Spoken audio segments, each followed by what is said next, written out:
Back pain ಅಂತ ಬರೋಣ.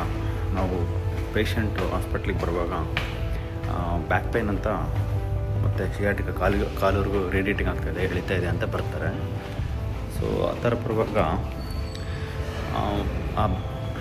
Like it is always ಅದು ಬೇರೆ ಬೇರೆ ಅಲ್ಲಿ ಕಂಡೀಷನ್ಸ್ ಇರ್ತವೆ. ಅಂದರೆ ligament flavum hypertrophy, present joint ಹೈಪರ್ಟ್ರೋಫಿ,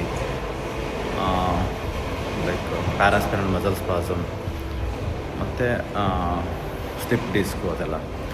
so ಸಡನ್ನಾಗಿ ನಾವು ಸರ್ಜರಿ ಅಂತ ಜಂಪ್ ಆಗಿಬಿಡ್ತೀವಿ. ಲೈಕ್ ಈ ಸರ್ಜರಿ ಒಂದು ಮಾಡ್ಬಿಡೋಣ, ಸರ್ಜರಿ ಆಗಿಬಿಟ್ರೆ ಸರಿ ಆಗಿಬಿಡುತ್ತೆ ಅಂತ ಹಂಗೆ ನಾವು ಡೈರೆಕ್ಟಾಗಿ ಜಂಪ್ ಆಗಿಬಿಡ್ತೀವಿ.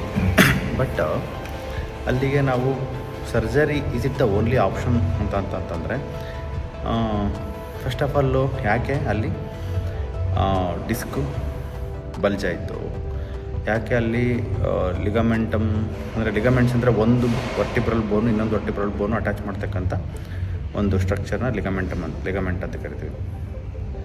ಮತ್ತು ಅಲ್ಲಿ ಯಾಕೆ ಆ ಸುತ್ತಮುತ್ತ ಪ್ಯಾರಾಸ್ಪೈನಲ್ ಮಸಲ್ ಸ್ಪಾಸಮ್ ಏನಕ್ಕಾಯಿತು, ಯಾಕೆ ಕಂಟಿನ್ಯೂಸ್ ಆಗಿ ಅದು ಹಾಗೆ ಇದೆ, ಪೋಸ್ಟೀರಿಯರ್ ಸ್ಪೈನಸ್ ಲಿಗಮೆಂಟ್ ಯಾಕೆ ಸ್ಟಿಫ್ ಆಗಿದೆ, ಇದು ನೋಡುವಾಗ ಅದನ್ನು ನಾವು ರೂಟ್ ಕಾಸ್ನ ಡಿಗ್ ಮಾಡಬೇಕು.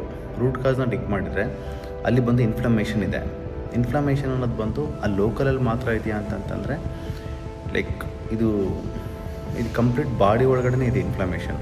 ಕಂಪ್ಲೀಟ್ ಬಾಡಿ ಒಳಗಡೆ ಒಂದು ಇನ್ಫ್ಲಮೇಟರಿ ಪ್ರೋಸೆಸ್ ಇದೆ. ಆ ಕಂಪ್ಲೀಟ್ ಬಾಡಿ ಒಳಗಡೆ ಇರ್ತಕ್ಕಂಥ ಒಂದು ಇನ್ಫ್ಲಮೇಟರಿ ಪ್ರೋಸೆಸ್ನ ನಾವು ಕಡಿಮೆ ಮಾಡಬೇಕು.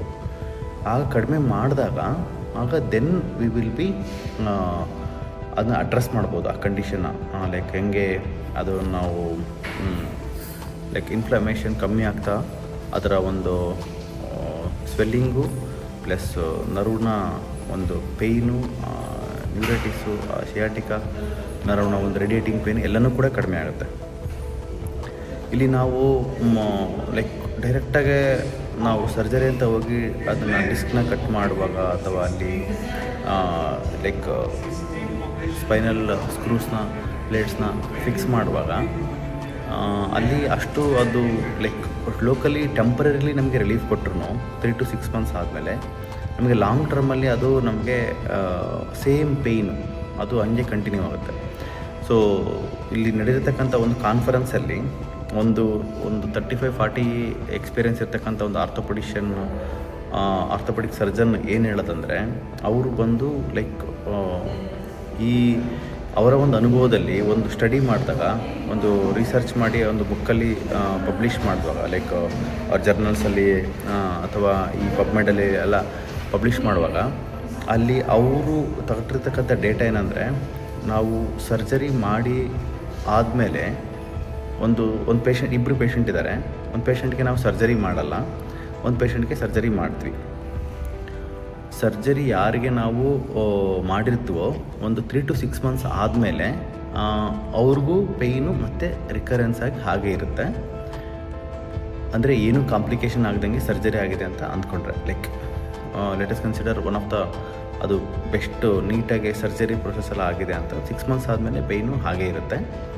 ಆ್ಯಂಡ್ ಇವ್ರಿಗೆ ಏನು ಸರ್ಜರಿ ಮಾಡಿರಲ್ವ ಇನ್ನೊಂದು ಪೇಷಂಟ್ಗೆ, ಅವ್ರಿಗೂ ಕೂಡ ಪೇಯ್ನು 6 months ಆದಮೇಲೆ ನಾವು ಏನು ಸರ್ಜರಿ ಮಾಡಿಲ್ಲ, ಸೊ ಅವ್ರಿಗೂ ಹಾಗೆ ಇರುತ್ತೆ. ಲೈಕ್ ಟ್ರೀಟ್ಮೆಂಟ್ ಮಾಡಿಲ್ಲ, ಇವ್ರು ಜಸ್ಟ್ ಒಂದು ಪೇಯ್ನ್ ಕಿಲ್ಲರ್ಸು ಮತ್ತು ಒಂದು ಬೇಸಿಕ್ ಫಿಸಿಯೋಥೆರಪಿ ಅಥವಾ steroid like injection, like epidural injection ಆ ಥರದ್ದು ಏನಾದ್ರು ಕೊಟ್ಟಿದ್ದರೆ ಸೊ ಅದು ಕೂಡ ಅವ್ರಿಗೂ ಕೂಡ ಪೇಯ್ನು ಹಾಗೆ ಇದೆ. ಸೊ ಸರ್ಜರಿ ಮಾಡಿರೋರಿಗೂ ಪೇಯ್ನು ಹಾಗೆ ಇದೆ. ಸೊ ಈ ಥರ ಒಂದು ಸ್ಟಡಿನಲ್ಲಿ ಬರುವಾಗ ಸೊ ಏನಕ್ಕೆ ಅದು ಪೇಯ್ನ್ ಹಂಗೆ ಉಳ್ಕೊಂತು ಅಲ್ಲಿ ಅಂತಂದರೆ, ಸೊ ಈಗ ನಾವು ಸೆಕೆಂಡ್ ಪೇಷಂಟ್ ತೊಗೊಂಡ್ವಲ್ಲ, ಸೊ ಅವ್ರಿಗೆ exercise like physiotherapy, pain killers plus steroids ಇದೆಲ್ಲ ಆಯಿತು, ತಾರಾಗಿ ಎಪಿಡ್ಯೂರಲ್ ಇಂಜೆಕ್ಷನ್ ಆಯಿತು, ಮತ್ತು 6 months ಆದಮೇಲೆ ಪೇಯ್ನ್ ಬಂದಿದೆ. ಸೊ ಆಗ ನಾವು ಯೂಶ್ವಲಿ ಸಡನ್ ಥಿಂಕ್ ಮಾಡೋದೇನೆಂದರೆ, ಇನ್ನೂ ಏನು ಟ್ರೀಟ್ಮೆಂಟ್ ಆಪ್ಷನ್ಸಲ್ಲಿ ಏನಿದೆ, ಸರ್ಜರಿ ಇದೆ, ಸೊ ಸರ್ಜರಿ ಮಾಡಿಸ್ಬಿಟ್ರೆ ಪೇಯ್ನು ಕಡಿಮೆ ಆಗಿಬಿಡ್ಬೇಕು ಅಂತ ನಮಗೆ ಪೇಯ್ನ್ ಕಡಿಮೆ ಆಗ್ಬಿಡುತ್ತೇನೋ ಅಂತ ಒಂದು ಆಸೆ ಇರುತ್ತೆ. ಬಟ್ ಈ ಫಸ್ಟ್ ಪೇಷಂಟ್ ಹೇಳಿದ್ನಲ್ಲ, ಅವ್ರಿಗೆ ಸೇಮ್ ಲೈಕ್ ಸರ್ಜರಿ ಮಾಡಿದ್ದೀವಲ್ಲ, ಅವ್ರಿಗೆ ಪೇಯ್ನ್ ಕಡಿಮೆ ಆಗಿಲ್ಲಲ್ಲ 6 months ಆದಮೇಲೆ. So it is just continuing ಅಲ್ಲ. ಸೊ ಏನು ರೀಸನ್ ಇವೆರಡಕ್ಕೂ ಅಂತ ನೋಡುವಾಗ, ಸೊ ಇಬ್ಬರಿಗೂ ಪೇಷಂಟ್ಗಳು ಅದು ಅಂದರೆ ಲೋಕಲ್ ಪ್ರಾಬ್ಲಮ್. ಯಾವುದು ಬ್ಯಾಕ್ ಪೈನು ಅಥವಾ disc bulge, like ligamentum flavum hypotrophy, paraspinal muscle spasm, posterior spinous ligamentum hypotrophy, ಇದೆಲ್ಲನೂ ಕೂಡ ಲೈಕ್ ಇದೆಲ್ಲ local problem.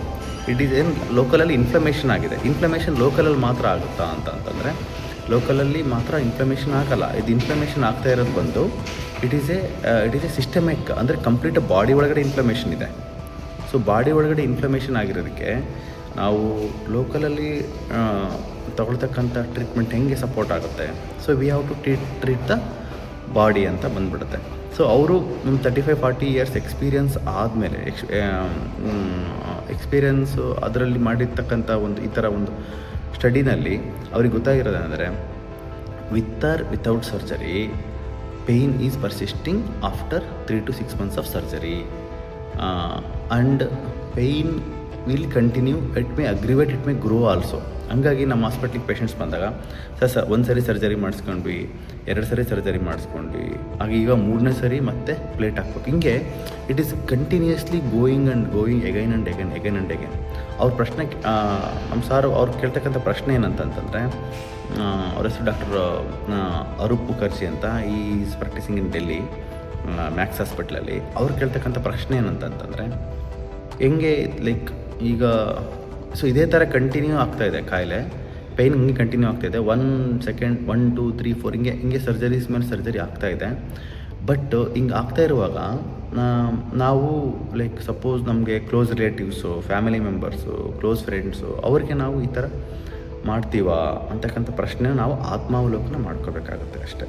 V are not blaming or we are not downgrading anyone, just looking the scenario as it is, ಅನ್ಬಯಾಸ್ಡಾಗಿ ನೋಡ್ತಾ ಇದ್ದೀವಿ ಅಷ್ಟೇ. ಯಾವುದೇ ಒಂದು commercial interest ಇಲ್ದಂಗೆ ನಾವು ಯಾವುದೇ ಒಂದು ಲೈಕ್ ಈಗೋನ ಹಿಡ್ದಂಗೆ, ಅಂದರೆ ನಾನೇ ದೊಡ್ಡವನು ಅಂತಕ್ಕಂಥ ಈಗೋನ ಹಿಡ್ದಂಗೆ when we look into this protocol like disease condition ನೋಡುವಾಗ ಅಲ್ಲಿ ರಿಯಲ್ ಪಿಕ್ಚರ್ ಏನಾಗ್ತಾ ಇದೆ ಅಂತ ನಮಗೆ ಅರ್ಥ ಮಾಡ್ಕೋಬೋದು. ಅದನ್ನು ಅವರು ಎಥಿಕಲ್ ಪ್ರಾಕ್ಟೀಸ್ ಅಂತ ಕರೀತಾರೆ. ದಟ್ಸ್ ವಾಟ್ ಈ ಕಾಲ್ಸ್ ಎಸ್ ಎಥಿಕಲ್ ಪ್ರಾಕ್ಟೀಸ್ ಅಂತ. We have to dig down and we have to look into the case why the back pain is there ಅಂತ ರೂಟ್ ಕಾಸ್ವರೆಗೂ ನಾವು ಟ್ರೇಸ್ ಮಾಡ್ಕೊಂಡು ಹೋಗಬೇಕು. It is not like so ಅವ್ರಿಗೆ ನಾವು surgery ಮಾಡ್ತೀವಿ ಆ ಥರ ನಮ್ಮ ಕ್ಲೋಸ್ ಇರೋರಿಗೆ ಅಂತಂದರೆ ಲೈಕ್ ವಿ ಡೋಂಟ್ ಆಪ್ರೇಟ್ ಅಂತಂದರೆ ಲೈಕ್ ಅವ್ರಿಗೆ ನಾವು ಇದು ಮಾಡೋದಿಲ್ಲ. So definitely we will look for some other options. ಯಾಕಂದರೆ ನಮಗೆ ಗೊತ್ತಾಗುತ್ತೆ ಅದು this is not the cause and this is not the solution ಅಂತ. ಅಂದರೆ ಕಾಸ್ ಬೇರೆಯೇ ಇದೆ, ಸೊಲ್ಯೂಷನ್ ಬೇರೆಯೇ ಇರುತ್ತದು. ಸೊ ಆ ಸೊಲ್ಯೂಷನ್ ಮೇಲೆ ಫೋಕಸ್ ಮಾಡೋಣ ಅಂತ. ಸೊ ಆ ಥರ ಸೊಲ್ಯೂಷನ್ಸ್ ಮೇಲೆ ಫೋಕಸ್ ಮಾಡ್ತಾ ಬರುವಾಗ ಏನೇನೆಲ್ಲ ಬರುತ್ತೆ ಅಂತಂದರೆ ಸಿಸ್ಟಮಿಕಲ್ ಇನ್ಫ್ಲಮೇಷನ್. ಫಸ್ಟ್ ಇನ್ಫ್ಲಮೇಷನ್ ಬಂದು ಇನ್ಫ್ಲಮೇಟ್ರಿ ನಾವು ಎನ್ವಿರಾನ್ಮೆಂಟ್ನ ಬಾಡಿ ಒಳಗಡೆ ಕ್ರಿಯೇಟ್ ಮಾಡೋದು ಬಂದು ಯಾವುದರಿಂದ, ನಾವು ತಿಂತಕ್ಕಂಥ ಆಹಾರದಿಂದ ಬರುತ್ತೆ. ಲೈಕ್ ಪೋಸ್ಚರ್ ಕರೆಕ್ಷನ್ನು, ಬೆಲ್ಟ್ ಹಾಕ್ಕೊಳೋದು, ಅಥವಾ ಲೈಕ್ ಬೈಕಲ್ಲಿ ಓಡಾಡೋದು ಬಿಟ್ಟು ಕಾರಲ್ಲಿ ಓಡಾಡೋದು, ಬಸ್ಸಲ್ಲಿ ಓಡಾಡೋದು ಬಿಟ್ಟು ನಾವೇನೋ ಮಾಡೋದು, ಇದೆಲ್ಲನೂ ಕೂಡ ಟೆಂಪರರಿ ಸೊಲ್ಯೂಷನ್. ಇದೆಲ್ಲನೂ ಕೂಡ ಯಾವುದು ಲಾಂಗ್ ಟರ್ಮ್ ಆಗಲ್ಲ. ಯಾಕಂದರೆ again we are looking for the local solutions for the systemic problem. Systemic ಅಂದರೆ ಲೈಕ್ ಓವರಾಲ್ ಗ್ಲೋಬಲಿ ಬಾಡಿ ಒಳಗಡೆ ಆಗ್ತಿರ್ತಕ್ಕಂಥ ಸಮಸ್ಯೆಗಳಿಗೆ ನಾವು ಒಂದು ಲೋಕಲ್ ಮ್ಯಾನಿಫೆಸ್ಟೇಷನ್ ಆಗಿದೆ, ಹಂಗೆ ಲೋಕಲಿ ನಾವು ಟ್ರೀಟ್ಮೆಂಟ್ ಕೊಡ್ತಾಯಿದ್ದೀವಿ. So this is not the thing. ಒಂದು ಮರದಲ್ಲಿ ಒಂದು ಎಲೆನೋ ಏನೋ ಒಂದು ಪ್ರಾಬ್ಲಮ್ ಆಗಿದೆ. ಏನು ಪ್ರಾಬ್ಲಮ್ ಆಗಿದೆ, ಆ ಮರ ಲೈಕ್ ಆ ಎಲೆ ಏನೋ ಸ್ವಲ್ಪ ಲೈಕ್ ಕಲರ್ ಚೇಂಜ್ ಆಗಿದೆ ಅಥವಾ ಏನೋ ಕಾಯಿಲೆ ಬಂದಿದೆ, ಅದನ್ನೇ ಕಟ್ ಮಾಡೋಕ್ಕಾಗಲ್ಲ. ಅದು ಮರ, ಅದು ಲೈಕ್ ಅದನ್ನ ಮರ, ಅದು ಒಂದು ಎಲೆ ಕಟ್ ಮಾಡಿ ಇನ್ನೊಂದು ಎಲೆ ಬರುತ್ತೆ. ಬಟ್ ನಮ್ಮ ಬಾಡಿ ಒಳಗೆ ಆಗಲ್ಲ. ಒಂದು ಬೆರಳಿದೆ, ಆ ಬೆರಳು ಕಟ್ ಮಾಡಿದರೆ ಮತ್ತು ಇನ್ನೊಂದು ಬೆರಳು ಲೈಕ್ ಅಲ್ಲಿ ಆ ಜಾಗದಲ್ಲಿ ಬರೋದಿಲ್ಲ ಅದು. ಓಕೆ, ಸೊ ಅದನ್ನು ನಾವು ಅಲ್ಲಿ ಕಟ್ ಮಾಡಿಬಿಟ್ಟು ನೋಡೋಕ್ಕಾಗಲ್ಲ. ಸೊ ಏನು ಮಾಡಬೇಕು ಅಂತಂದರೆ, ಈ ಮರ ಏನಕ್ಕೆ ಈ ಒಂದು ಎಲೆ ನಮಗೆ ಈ ಥರ ಆಯಿತು ಅಂತಂದರೆ ಆ ಮರದೊಳಗಡೆ ಕಂಪ್ಲೀಟ್ ಸರ್ಕ್ಯುಲೇಷನ್ ಸಿಸ್ಟಮಲ್ಲಿ ಇಶ್ಯೂಸ್ ಇದೆ. ಸೊ ಅಲ್ಲಿ ನೋಡಿದಾಗ ಅಲ್ಲಿ ನಮಗೆ ಗೊತ್ತಾಗ್ತಕ್ಕಂಥ ಸೊಲ್ಯೂಷನ್ ಬಂದು ಇದೇನೇ ಆಗಿರುತ್ತೆ ಸ್ನೇಹಿತರೆ. ಏನದು systemic problem, inflammatory process. It is a systemic chronic inflammatory process ಇದೆ ಬಾಡಿನಲ್ಲಿ, ಅದನ್ನು ನಾವು ಕರೆಕ್ಷನ್ ಮಾಡ್ಕೋಬೇಕಾಗುತ್ತೆ. ಸೊ ಇನ್ಫ್ಲಮೇಟರಿ ಪ್ರೋಸೆಸ್ ಅಂತಂದರೆ it is first coming to the ಫುಡ್ಡಿಗೆ ಬರುತ್ತೆ. Then it is coming up to the gut. ನಾವು ಗಟ್ಟಿನ ಕರೆಕ್ಷನ್ ಇಟ್ಕೊತಾ ಇಲ್ಲ. ಮತ್ತು ಈ ಇನ್ಫ್ಲಮೇಟರಿ ಪ್ರೋಸೆಸ್ಸು ಯಾರ್ಯಾರಿಗೆಲ್ಲ ಇದೆಯೋ ಅವರೆಲ್ಲರಿಗೂ ಕೂಡ 70% ಆಫ್ ದ ಪೀಪಲ್ಗೆ ಫ್ಯಾಟಿ ಲಿವರ್ ಇದೆ. ಫ್ಯಾಟಿ ಲಿವರ್ ಮಾಡ್ಕೊಂಡು ಒಂದು ಸೈಲೆಂಟ್ ಕಿಲ್ಲರು. ನಮಗೆ ಇವತ್ತು ಯಾರ್ಯಾರಿಗೆಲ್ಲ ನಮಗೆ ಫ್ಯಾಟಿ ಲಿವರ್ ಇದೆಯೋ ಅವರೆಲ್ಲರೂ ಕೂಡ ನಾಳೆ ಒಂದು ಅನದರ್ ಅಪ್ಕಮಿಂಗ್ 5-6 ಇಯರ್ಸಲ್ಲಿ ಒಂದು ಬ್ಯಾಕ್ ಪೈನು, ಇಲ್ಲಾಂದರೆ ಮಂಡಿ ನೋವು, ಅಥವಾ ಇಲ್ಲಿ we are the potential like ಆ ಥರ ಡಿಸೀಸ್ಗೆ ನಾವು like we are potential for that. So ಅದ್ರ ಮೇಲೆ ನಾವು ಫೋಕಸ್ ಮಾಡಬೇಕು. ಲೈಕ್ ಫ್ಯಾಟಿ ಲಿವರ್ನ ನಾವು ಹೋಗಿಸ್ಕೊಳ್ಬೇಕು. ಲೈಕ್ ಅದಕ್ಕೆ ಬೇಕಾಗಿರ್ತಕ್ಕಂಥ ಒಂದು ಪ್ರೋಟೋಕಾಲ್ನ ಫಾಲೋ ಮಾಡ್ಕೋಬೇಕು. ದೆನ್ ಬಂದು ಲೈಕ್ ಬಾಡಿ ಒಳಗಡೆ ಎನ್ಸೈಮ್ಸ್ ಪ್ರೊಡಕ್ಷನ್ನು ಮತ್ತು ಹಾರ್ಮೋನ್ಸ್ ಪ್ರೊಡಕ್ಷನ್ ಎಲ್ಲ ಕರೆಕ್ಟಾಗಿ ಆಗ್ತಾ ಇದೆ ಅಂತ ನಾವು ನೋಡ್ಕೋಬೇಕು. ಎನ್ಸೈಮ್ಸ್ ಪ್ರೊಡಕ್ಷನ್ ಎಲ್ಲ ಕರೆಕ್ಟಾಗಿ ಆಗೋದಕ್ಕೆ ಬೇಕಾಗಿರ್ತಕ್ಕಂಥ ವಿಟಮಿನ್ಸ್ ಬೇಕು, ಟ್ರೇಸ್ ಮಿನರಲ್ಸ್ ಬೇಕು, ಅದನ್ನು ನಾವು ಕರೆಕ್ಷನ್ ಮಾಡ್ಕೋಬೇಕು. Vitamin D, vitamin B12, zinc, selenium, magnesium, vitamin E, ಇವನ್ನೆಲ್ಲ ನಾವು ಕರೆಕ್ಷನ್ ಮಾಡ್ಕೋಬೇಕು. ಮತ್ತು ಕರಳನ್ನು ಕರೆಕ್ಷನ್ ಮಾಡ್ಕೊಳೋಕ್ಕೆ ಹೈ ಫೈಬರ್ ಫುಡ್ ತೊಗೋಬೇಕು, ಮತ್ತು ಪ್ರೋಬಯೋಟಿಕ್ಸ್ ತೊಗೋಬೇಕು. ನಾವು ಮಜ್ಜಿಗೆ ನಾವು ಜಾಸ್ತಿ ಫೋಕಸ್ಸೇ ಮಾಡ್ತಾಯಿಲ್ಲ, ಸೊ ಮಜ್ಜಿಗೆ ತೊಗೋಬೇಕು. Then like we have to focus on pickles. ಇದೆಲ್ಲ ನಮಗೆ ಲೈಕ್ ಬ್ಯಾಡ್ ಫುಡ್ ಅಂತ ನಮಗೆ ಪ್ರೊಪಗಂಡ ಆಗಿದೆ. ಮತ್ತು ರಿಫೈನ್ಡ್ ಆಯಿಲ್ಗಳನ್ನ ನಾವು ಸ್ಟಾಪ್ ಮಾಡಬೇಕು. ಯಾಕಂದರೆ ರಿಫೈನ್ಡ್ ಆಯಿಲೇ ಆಗಿರೋದಿಲ್ಲ. ಸೊ ಈ ಥರ ನಾವು ಮಾಡ್ತಾ ಹೋದರೆ ನಮಗೆ ಅದು ಸೊಲ್ಯೂಷನ್ ಸಿಗ್ತಾ ಹೋಗುತ್ತೆ. ಮತ್ತು ಇದನ್ನು ಮಾಡೋ ಪ್ರೊಸೆಸ್ಸಲ್ಲಿ ಇನ್ಸುಲಿನ್ ರೆಸಿಸ್ಟೆನ್ಸ್ ಆಗಿರುತ್ತೆ, ಲೈಕ್ ಮೆಟಬಾಲಿಕ್ ಡಿಸ್ಫಂಕ್ಷನ್ ಆಗಿರುತ್ತೆ ಬಾಡಿನಲ್ಲಿ. ಆ ಮೆಟಬಾಲಿಕ್ ಡಿಸ್ಫಂಕ್ಷನ್ನ ಕರೆಕ್ಷನ್ ಮಾಡ್ಕೋಬೇಕು. ಪ್ರತಿಯೊಂದು ಸೆಲ್ಗಳು ಮೈಟೊಕಾಂಡ್ರಿಯಲ್ ಡಿಸ್ಫಂಕ್ಷನ್ ಆಗಿರುತ್ತೆ. ಮೈಟೊಕಾಂಡ್ರಿಯಲ್ ಡಿಸ್ಫಂಕ್ಷನ್ ನಾವು ಕರೆಕ್ಷನ್ ಮಾಡ್ಕೋಬೇಕು. ಸೊ ಮತ್ತು ಲೈಕ್ ಏನು ಲೈಕ್ ಇವನ್ನೆಲ್ಲ ನಾವು ಒಂದು ಕಡೆಯಿಂದ ಕರೆಕ್ಷನ್ ಮಾಡ್ಕೊತ ಬರುವಾಗ ಏನು ಕ್ರೋನಿಕ್ ಇನ್ಫ್ಲಮೇಟ್ರಿ ಪ್ರೋಸೆಸ್ ಬಾಡಿ ಒಳಗಡೆ ಹೋಗ್ತಾ ಇದೆಯೋ ಅದು ಸ್ಲೋಲಿ ಕಮ್ ಡೌನ್ ಆಗ್ತಾ ಹೋಗುತ್ತೆ.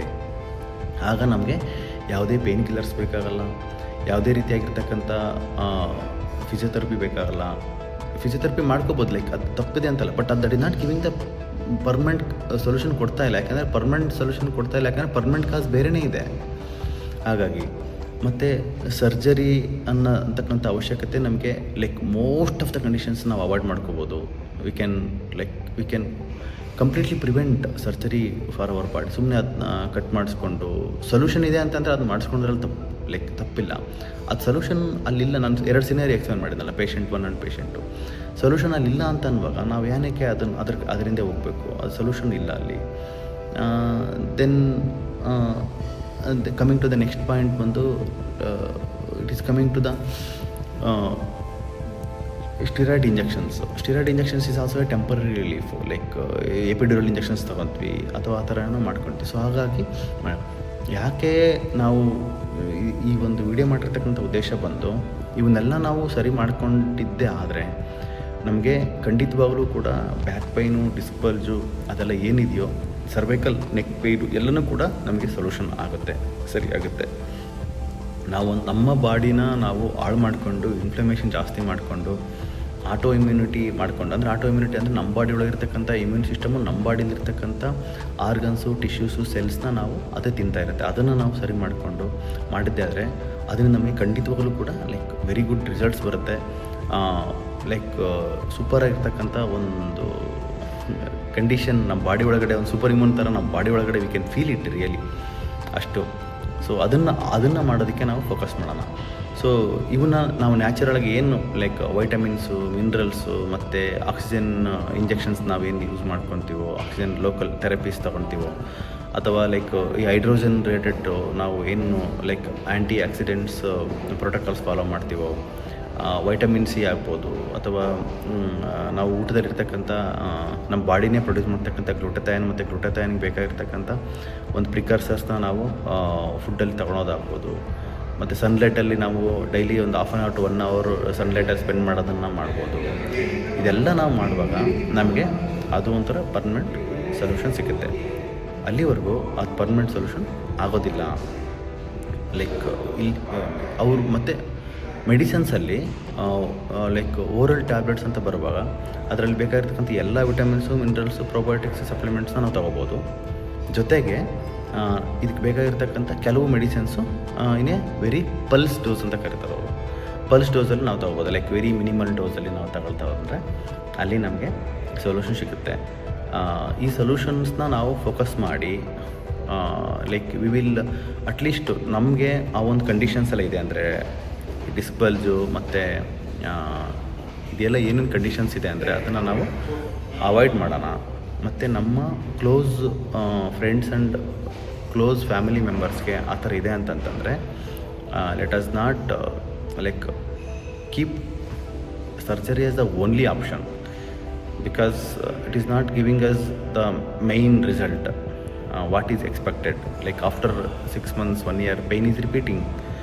It means there is some other underlying cause, inflammation is going. So ಅದನ್ನು ನಾವು ಸರಿ ಮಾಡಿಕೊಂಡು ನಾವು ಅದನ್ನು ಪರ್ಮನೆಂಟಾಗಿ ವಾಸಿ ಮಾಡ್ಕೊಳ್ಳೋಣ ಅಂತ ನನ್ನ ಒಂದು ಜಸ್ಟ್ ಒಂದು ಮನವಿ, ಕಿವಿ ಮಾತು.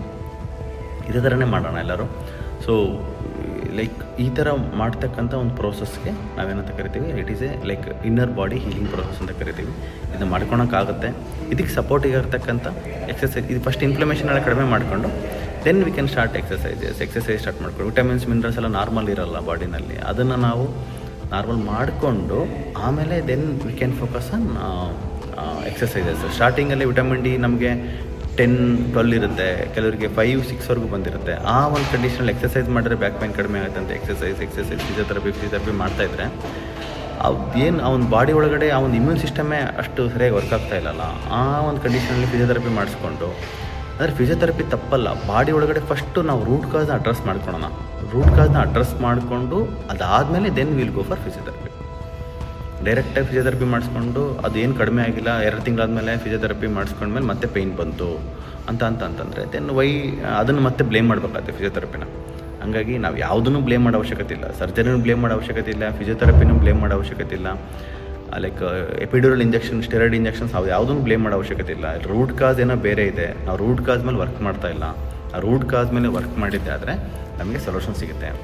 ರೂಟ್ ಕಾಸ್ ಮೇಲೆ ವರ್ಕ್ ಮಾಡಿಲ್ಲ ಅಂದರೆ ನಮಗೆ ಸೊಲ್ಯೂಷನ್ ಅದು ರಿಪೀಟ್ ಆಗ್ತಾ ಇರುತ್ತೆ ಪ್ರಾಬ್ಲಮ್ಸು ಅಂತ ಹೇಳ್ತಾ, ಇವತ್ತು ಲೈಕ್ ಚೆನ್ನೈ ಕಾನ್ಫರೆನ್ಸ್ನ 3ನೇ ದಿನ like I have come for the IAOS Indian academy of orthopaedic ಸರ್ಜನ್ಸ್ನ ಕಾನ್ಫರೆನ್ಸ್, 4th ಕಾನ್ಫರೆನ್ಸ್, ಇಂಟರ್ನ್ಯಾಷನಲ್ ಕಾನ್ಫರೆನ್ಸಿಗೆ ಬಂದಿದ್ವಿ. ಇಲ್ಲಿ ಚೆನ್ನಾಗಾಯಿತು. Today is 3rd day. ಎಲ್ಲನೂ ಕೂಡ ನಾನ್ ಸರ್ಜಿಕಲಿ ನಾವು ಪೇಯ್ನ ಎಷ್ಟು ಚೆನ್ನಾಗಿ ನಾವು ವಾಸಿ ಮಾಡ್ಕೊಳಕ್ಕಾಗುತ್ತೆ ಅಂತ.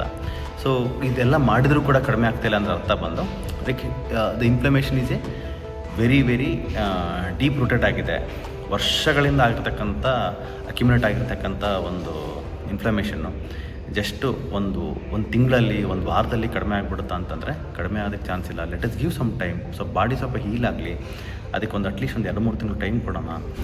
ಅವ್ರು ಸಾರ್ ಹೇಳೋದು 3 ಮಂತ್ಸ್ಗೆ 1 ಡೋಸು, ದೆನ್ ನೆಕ್ಸ್ಟ್ ಅನದರ್ 3 ಮಂತ್ಸ್ಗೆ ಅನದರ್ ಟೈಪ್ ಆಫ್ ಡೋಸೇಜ್ನ ಯೂಶಲಿ ಕೊಡ್ತಾರೆ ಸಾರು. ಸೊ ಆ ಥರ ನಾವು ಕೊಟ್ಟು from there will cure the condition ಅಂತ ಹೇಳೋಕ್ಕಾಗುತ್ತೆ. ಈ ಬ್ಯಾಕ್ ಪೈನ್ ಕಂಡೀಷನ್ಸ್ನ ಮಾಡ್ಬೋದು ಹಂಗೆ. So this is my 3rd day update ಸ್ನೇಹಿತರೆ. ಇನ್ನೂ ಇದಕ್ಕೆ ಸಂಬಂಧಪಟ್ಟಿರ್ತಕ್ಕಂಥ ಬ್ಯಾಕ್ ಪೇನು, ಡಿಸ್ಕ್ ಬಲ್ಜು ಮತ್ತು ಸಿಯಾಟಿಕಾ, HLA-B27 ಪಾಸಿಟಿವ್ ಕೇಸಸ್ ಮತ್ತು spondylosis, like spondylolisthesis, that is also an inflammatory process. Chronic ಆಗಿ ಲಾಸ್ಟಿಗೆ ಅದು ಸ್ಟ್ರಕ್ಚರ್ ಚೇಂಜ್ ಆಗುತ್ತೆ. ಅಲ್ಲಿ ಇನ್ಫ್ಲಮೇಷನ್ ಸರ್ಜರಿ ಮಾಡಿ ಚೇಂಜ್ ಮಾಡ್ತೀವಿ, ಮತ್ತೆ ಅದು ಇನ್ಫ್ಲಮೇಷನ್ ಹಂಗೆ ಇರೋದ್ರಿಂದ ಮತ್ತೆ ಅಲ್ಲಿ ಸುತ್ತಮುತ್ತ ಎಲ್ಲ ಪೇಯ್ನ್ ಬರ್ತಾನೆ ಇರುತ್ತೆ. It is a continuous pain ಬರ್ತಾ ಇರ್ತಕ್ಕಂಥ ಒಂದು ಜಾಗ ಆಗಿರುತ್ತೆ ಅಂತ ಹೇಳ್ತಾ ಈ ಒಂದು ಲೈಕ್ ಇನ್ನು ಕಂಟಿನ್ಯೂ ಮಾಡ್ತೀನಿ ವೀಡಿಯೋಸ್ನ. ಥ್ಯಾಂಕ್ ಯು, ನಿಮ್ಮ ಆಶೀರ್ವಾದ ಹಿಂಗೆ ಇರಲಿ ಅಂತ ಹೇಳ್ತಾ just winding up the session. So it is really a pleasure to be here and to understand these processes. ಇದನ್ನು ನಾವು ಆಲ್ಮೋಸ್ಟ್ ತುಂಬ ವರ್ಷಗಳಿಂದ ಇದನ್ನು ಫಾಲೋ ಮಾಡ್ತಾಯಿದ್ದೀವಿ ಹಾಸ್ಪಿಟ್ಲಲ್ಲಿ. ಇದನ್ನು ಇನ್ನೂ ಹಿಂಗೆ ಯಾರ್ಯಾರಿಗೆಲ್ಲ ಈ ಒಂದು ನೋವು ನಲಿವು ಅಂತ ಹೇಳ್ತಾರೆ, ಯೂಶಲಿ ನೋವು ತಡ್ಕೊಳಕ್ಕಾಗಲ್ಲ, whether it is mental pain or physical pain. So at least physical ಪೇಯ್ನಿಂದ ನಾವು ಹೊರಗ್ಬಿಡೋದಕ್ಕೆ ಅವಕಾಶ ಇರುತ್ತೆ, ನಾವು ಮೆಂಟಲ್ ಪೇಯ್ನಿಂದನೂ ಹೊರಗ್ಬಿಡೋಕ್ಕೆ ಅವಕಾಶ ಇರುತ್ತೆ. ಸೊ ಡೈರೆಕ್ಟಾಗೆ ಸೊಲ್ಯೂಷನ್ ಇಲ್ದಿರೋ ಜಾಗದಲ್ಲಿ ಸೊಲ್ಯೂಷನ್ನ ಹುಡುಕಿ ನಾವು ಲೈಫ್ ಟೈಮ್ ಆ ಒಂದು ನೋವನ್ನ ಕಂಟಿನ್ಯೂ ಮಾಡ್ಕೊಳೋಕ್ಕಿಂತ ಸೊಲ್ಯೂಷನ್ ಇರೋ ಜಾಗದಲ್ಲಿ ಸೊಲ್ಯೂಷನ್ ಹುಡುಕೋಣ ಅಂತ ಹೇಳ್ತಾ ಈ ಮಾತನ್ನು